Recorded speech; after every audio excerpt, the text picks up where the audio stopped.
Comment utiliser un semainier bocal, c'est-à-dire un semainier où vos tâches ont du volume, ont de la valeur?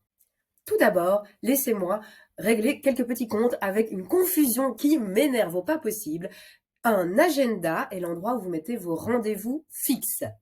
Une to-do list est l'endroit où vous notez les tâches que vous avez à faire. Et le planning, le semainier, est l'endroit où vous notez comment vous allez organiser ce travail jour par jour en fonction des rendez-vous et des priorités de votre to-do list. Dans le semainier que je vous propose, il y a 5 bocaux. Lundi, mardi, mercredi, jeudi, vendredi. Et donc, vous allez commencer par indiquer la date, mais aussi l'objectif principal de votre semaine. Qu'est-ce que vous voulez avoir atteint à la fin de votre semaine? Qu'est-ce qui est le plus important?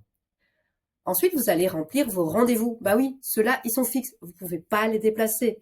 Donc, si le jeudi, vous avez un rendez-vous, vous allez faire moins de tâches. C'est évident.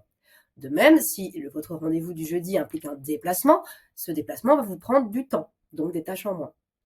Et si vous avez décidé de prendre un temps off, de prendre des congés, que vous devez faire autre chose, n'oubliez pas de hachurer votre bocal parce que le bocal du vendredi sera plus petit si vous avez autre chose à faire.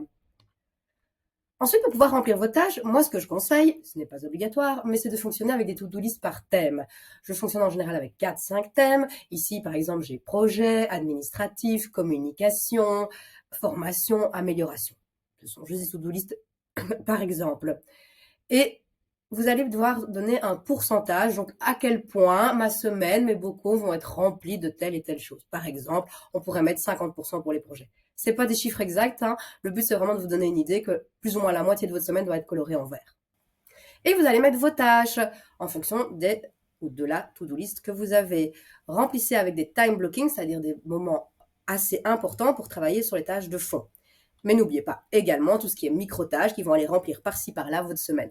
Moi, j'aime bien un peu alterner sur une journée, d'avoir des grosses tâches et des petites tâches. Comme ça me permet d'un petit peu alterner, mais c'est vraiment très personnel. Donc, écoutez-vous. Et finalement, s'il y a des choses qui rentrent pas, s'il y a des choses que vous voulez vous rappeler pour d'autres moments, ou si exceptionnellement vous travaillez le week-end, vous avez 2 petits bocaux juste pour ça. Et je vous propose un template PDF gratuit que vous pouvez télécharger sur mon site www.calificence.be. Le lien est indiqué ici. Je suis Natacha Louis et je libère du temps et de l'énergie aux équipes afin qu'elles s'occupent à l'essentiel de leur mission et non en administratif polluant. Donc si vous êtes intéressé, n'hésitez pas à visiter mon site.